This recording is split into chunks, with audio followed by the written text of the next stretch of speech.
Now we're ready to test our label calculation and see how it works. So we'll click OK, and we can put it on the label layout, but let's put it on this layout just for testing purposes. We'll go into Edit Layout mode.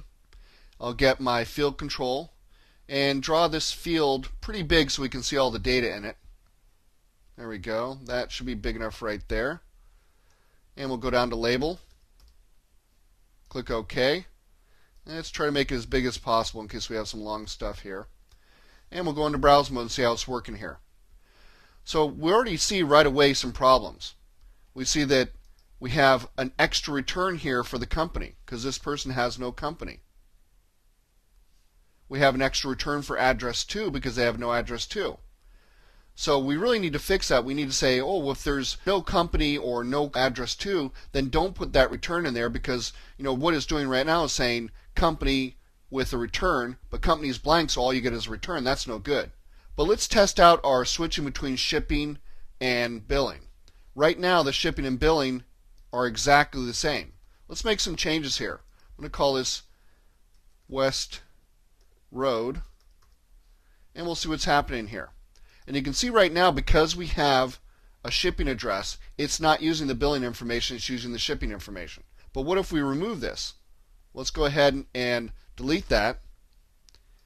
And you can see that was our test. Remember we said look at the address 1?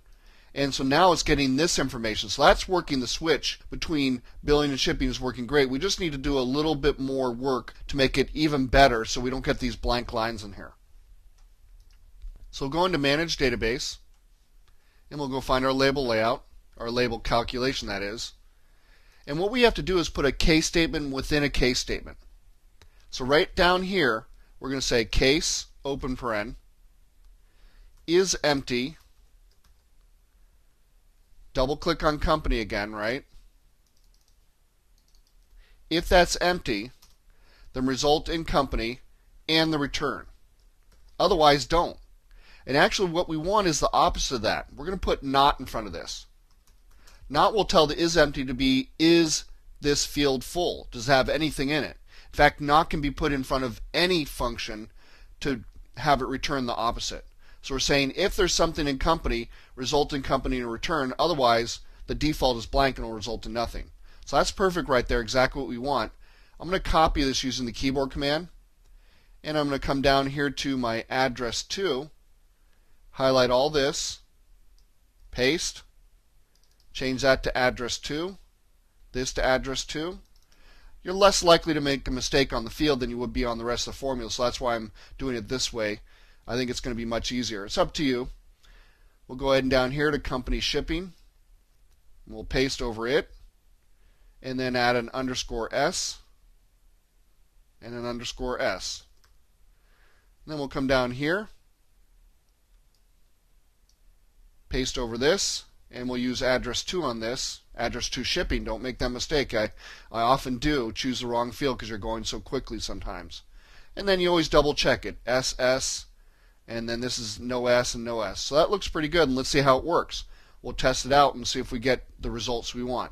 You can already see with Pam's record, it's working great. It's essentially slid everything up. Because this won't slide with your sliding objects because there's actually a return character there. There's actually an invisible return character there. It's different than just having a blank merge field there. So it won't actually slide for us, so we actually have to do this with the calculation. So now we're ready to go ahead and put it on our actual label layout for our final test. So go into Layout mode, click on that label and get rid of it. Go over to our Print Labels, get in here and I'll select everything, insert a merge field. There's our label, put it right in there. And now we can go into preview mode and let's show all records. There we go. And we can do a quick look at all of these and make sure there's no blank rows, and it's looking really good. So I think we have a successful calculation that allows us to go ahead and have shipping or billing information, depending on which one's filled in, inside your label, so it's much more dynamic now. So we'll go back into browse mode. So we're done with our print labels, and we'll go on to the next section.